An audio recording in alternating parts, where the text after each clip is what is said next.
If you're sitting in the United States or Europe right now, you've probably never used a Chinese app. But the reality is, if you want to know how the internet will develop, China, the land once known for its cheap ripoffs, has actually become a guide to the future. You know, the internet is the internet. But for China, the internet is more like an intranet. It's largely walled off from the Western world by this incredibly complex system of filters and blocks that we call the Great Firewall. And basically, the Great Firewall blocks any foreign site the Communist Party doesn't think it can control. So that means there is no Facebook, no Twitter, no Google. Instead, what filled the internet vacuum was a generation of Chinese copycats that have grown into huge companies. So for Google, you had Baidu. For YouTube, you had Youku. For Twitter, you had Sina Weibo, and the list goes on and on. It's almost as if the Chinese internet is a lagoon as an aside to the greater ocean of the internet. And in that lagoon, there are these swamp monster apps that bear some resemblance to the creatures in the ocean, but are mutated in some ways because they evolved in a different kind of environment.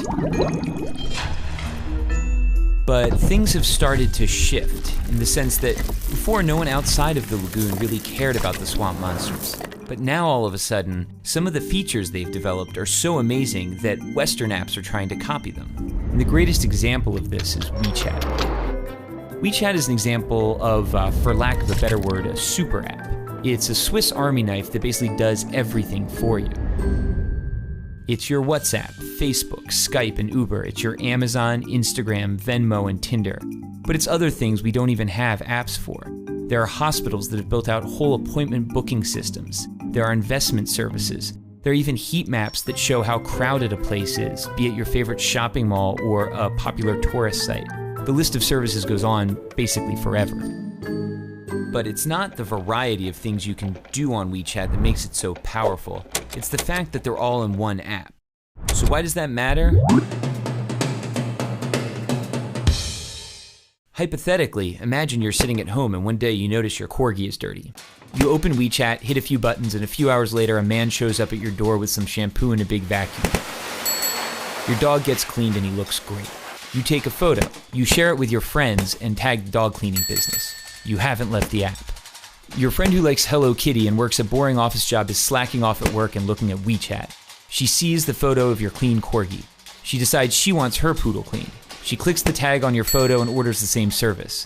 Within seconds, the man with the big vacuum is on his way to her house. She pays him, and he's happy because he got paid instantly on WeChat. She starts chatting with you to thank you. Neither of you have left the app. While chatting, she tells you about a new hip noodle joint. She says, you have to come. It's a schlep, but you accept. She orders food while still at her desk. You order a taxi. She pays for the food. On the way to her house, the man with the big vacuum invests the money he earned from both of you into a wealth management product that's probably a little too risky. Neither of you nor the man with the big vacuum have left the app. Both of you arrive and the app tells the kitchen you're there. Your WeChat profile photo pops up on the wall. It's an old photo from the year you had that weird part in your hair. Of course she makes a comment. Your food is served. You notice your meat is a bit overcooked, so you snap a photo and post a disparaging restaurant review. You're already on your phone and you remember you still owe your friend money because she paid. You transfer her money. Neither of you, the man with the big vacuum, nor the restaurant have left the app. At the restaurant, there are no menus, there are no waiters, there is no cashier. There is only WeChat. By rolling so many functions into one single app, it's altered the concept of virality. It's no longer just videos or images or tweets that can go viral. It's a dog washer, noodles, all sorts of companies and products that get the push of a social network. Here in China, that network is 700 million people. Sounds great, right? Well, it is, but using a single app to find a date, schedule an oil change, or notarize a document also enables WeChat to collect a staggering volume of personal data.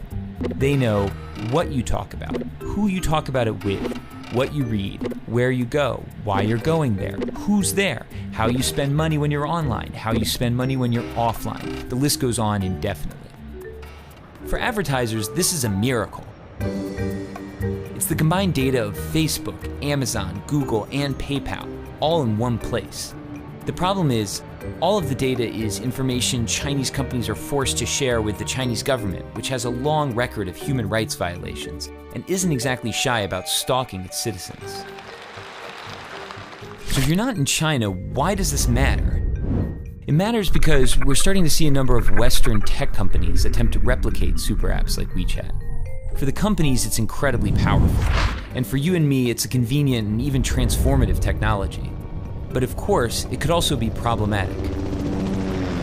Concentrating so much data in so few hands could lay the groundwork for an Orwellian world where companies and governments can track every single movement you make.